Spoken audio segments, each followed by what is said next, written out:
Hello and welcome back to another episode of Stu's Reviews. Before we begin, guys, if you like today's video at all, don't forget to hit that subscribe button because it'll really help me out and it'll help you see more Stu's Reviews. But today, we're going to take a look at this, the Amazfit Stratos. This is touted as one of Amazfit's more premium smartwatches, and it evidently shows. With its ceramic bezeled display, carbon fibre style body and 3 mechanical buttons, it looks more like a classic chronometer than a modern day smartwatch. The watch face is a backlit LCD display that looks beautiful whilst the backlight is off, but perhaps a little old school when the backlight is on. The watch also features a heart rate monitor that can be set to be always on and charges through contacts on the bottom. It's waterproof to a depth of 50 meters and has a battery life of around 5 days and even has GPS. The straps are interchangeable and can be removed completely from the Stratos, just like a regular watch. The design overall, I think, is very classic. I think it looks quite a lot like a smarter watch, but it's a smartwatch.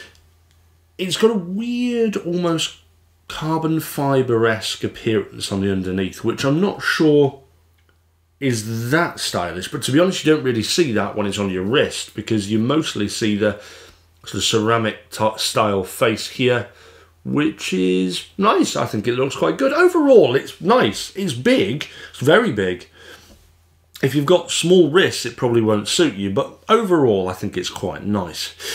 The only thing that concerns me are the 3 buttons on the side, which I'll go into more detail shortly, but they become a little bit confusing and possibly unnecessary. Oh, and one other thing I like about the style is that, like all of Amazfit watches, you've got a little quick release button on the bottom here, which means that if you want to change the strap, it's dead easy. You flick that and it pulls out like that. So it's super easy to change the straps. Now you can use quick release straps, or you can use normal watch straps. You just need a watch strap tool to put it in. So overall, the design is nice. It's very similar to other Amazfit watches in the sense of the quick release, but it does look a bit more classic, if a little big.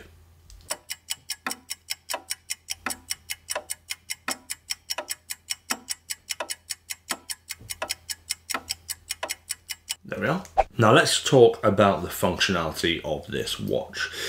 Overall, the experience is very, very, very similar to the Amazfit Pace, which I've also reviewed, and I'll leave that in the card above. So if you want to see the Amazfit Pace review, click on that card.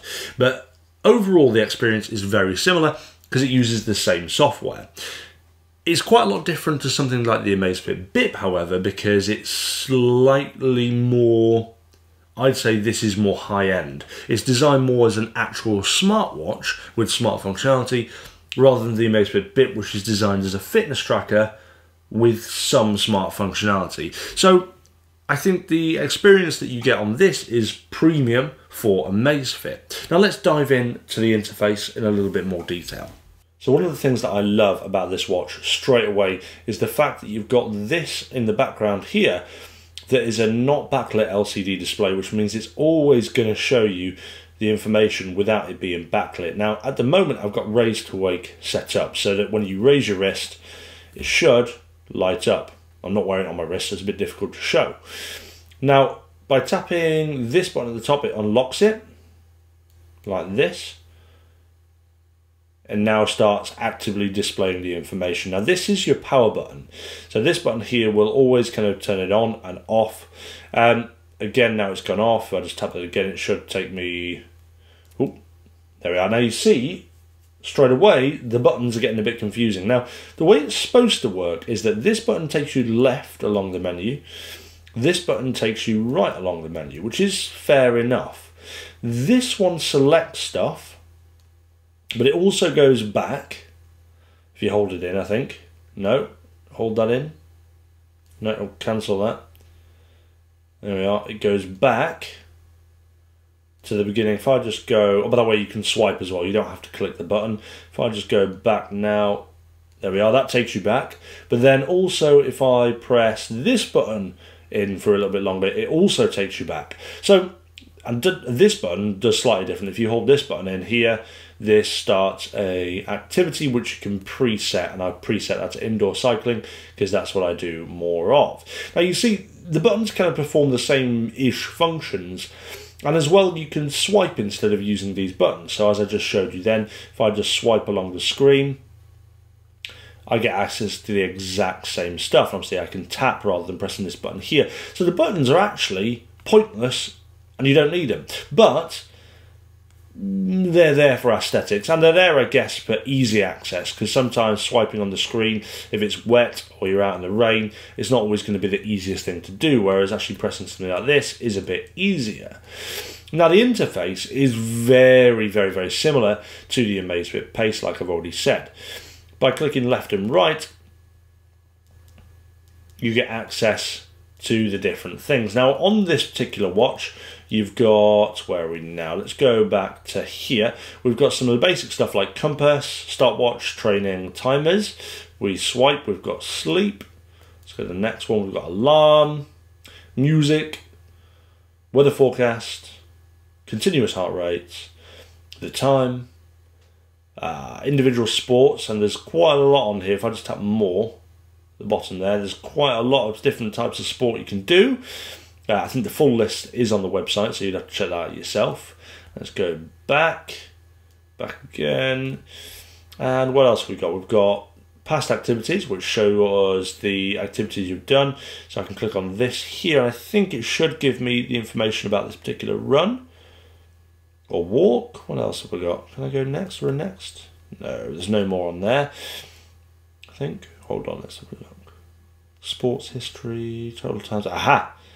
There we are. I can go into there and I can see more information about particular activities that I've done in the past. And I'm sure there's a way of seeing GPS route as well. So it shows you the GPS route of previous runs as well, which is quite nice. And all of this syncs up to the app as well, which we'll get into shortly. And then finally, we've got a daily overview. So how many steps I've done today. As you can see, I've only been wearing it a little bit while sat at the desk. That's because I'm not very well at the moment. So I'm trying to sort of stay on the sofa as much as possible, which is also why you haven't seen me do much activity on this over the past few days, because I've pretty much been in bed. But overall, it's a nice user interface. As you can see, it's quite snappy in respect to the actual swiping functionality. As well, if we swipe up from the bottom on the home screen like this, we get access to all of the notifications from different apps. Let's go back. We can also swipe down and get access to the settings and other bits of information about things like the weather and other stuff like that. And to change faces as well, holding in on the middle like that allows us to change the face. And there's quite a few on here already, but the best thing about this is that you can install your own watch faces by plugging this directly into the computer. And if you want to check out the website where they do that, I'll leave a link in the description below, but it's called Amazfit Watch Faces, and there are literally hundreds and hundreds of different watch faces you can install, so you can really customize this to look exactly how you want. Now the app itself, in this particular instance, I think you can use the MeFit app somehow, but the actual native app is the Amazfit Watch app, which is this one just here. Now this is, there's a new update which supports Italian and French, so if you're Italian or French, then good news for you. I'll just turn down the brightness of this so you can see it a bit better. There we are. Good news for you. If you're Italian or French, you'll be able to see it. Oh, and they've added skipping rope as well. Interesting. Let's just close that for now. The app itself isn't the best app in the entire world. It's quite basic. It works. There's nothing super special about it, but there's also nothing super horrendous about it either. So overall, the app doesn't let it down, which some of these fitness trackers, the app often lets it down, whereas in this particular case, I actually think they've not done such a bad job. So it works as advertised, and it works quite well. But how much does it come to? Well, the Amazfit Stratos comes to, at this moment in time, about £140. And this was from GearBest. And as usual, guys, I will leave a link in the description below so you can check it out for yourselves. But do I think it's worth that?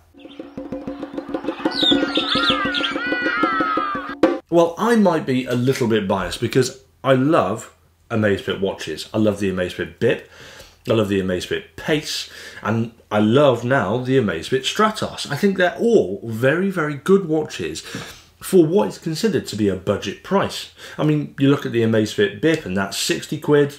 You look at the Amazfit Pace, you're looking at about 80, 90. This now sitting at 140. This is one of their more expensive watches. The question is, do you get more for spending more? I'd say you get a better experience. And you get a watch that looks a bit nicer as well. I mean, this wouldn't look out of place when you're wearing a suit. Whereas the Amazfit Pace is a bit more gearish, I guess, and it's a bit more sporty, so probably doesn't suit that. But overall, I'm really impressed with this watch, and I think £140 is actually a very small asking fee for what is a very feature-rich product. Overall, it's been a rather enjoyable experience testing out the Amazfit Pace. Not only is it a good-looking watch, it's extremely feature-packed for the price. Yes, it does have a few minor downsides, such as a slightly ugly backlight and the fact that it's twice the size of a small person's wrists. But for the most part, Amazfit have done a fantastic job with this watch by creating something beautiful and functional for a fraction of the cost of competitors. And that's all we've got time for today, guys. Just a quick reminder, if you liked today's video, don't forget to hit that like and subscribe, and I'll see you back for another episode of Stu's Reviews soon. Before you go, consider supporting me on my Patreon page by clicking here. It'll give you some great discounts on stuff I've reviewed and helps me to continue doing reviews. If you want to see some fun stuff, click here to see the highlights of Stu's Reviews. And, as a friendly reminder, click this button to subscribe.